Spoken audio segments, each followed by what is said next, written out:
बाज और चूज़ों की कहानी। एक गांव में एक किसान रहता था। एक बार उसे कहीं से बाज का एक अंडा मिला। उसने वह अंडा मुर्गी के अंडे के साथ रख दिया।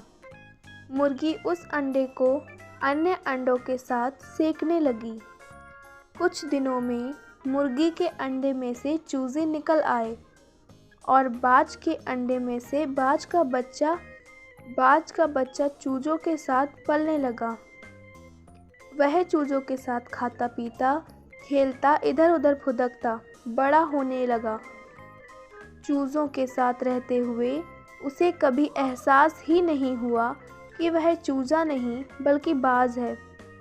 वह खुद को चूजा ही समझता था और हर काम उन्हीं की तरह करता था।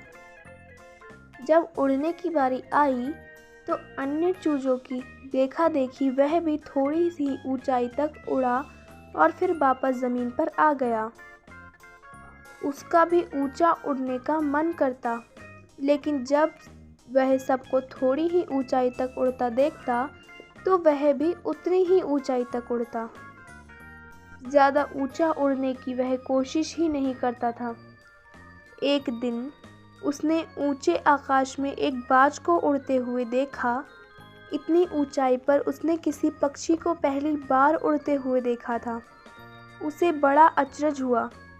उसने चूजों से पूछा, वो कौन है भाई जो इतनी ऊंचाई पर उड़ रहा है? चूजे बोले, वो पक्षियों का राजा बाज है।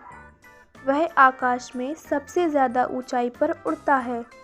कोई दूसरा पक्षी उसकी बराबरी नहीं कर सकता। यदि मैं भी उसके जैसा उड़ना चाहूँ तो?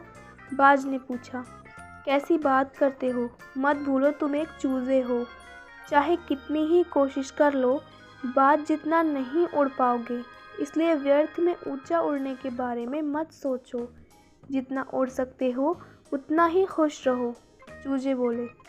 बाज ने यह बात मान ली और कभी ऊंचा उड़ने की कोशिश ही नहीं की। बाज होने के बावजूद वह पूरी जिंदगी मुर्गी के समान जीता रहा।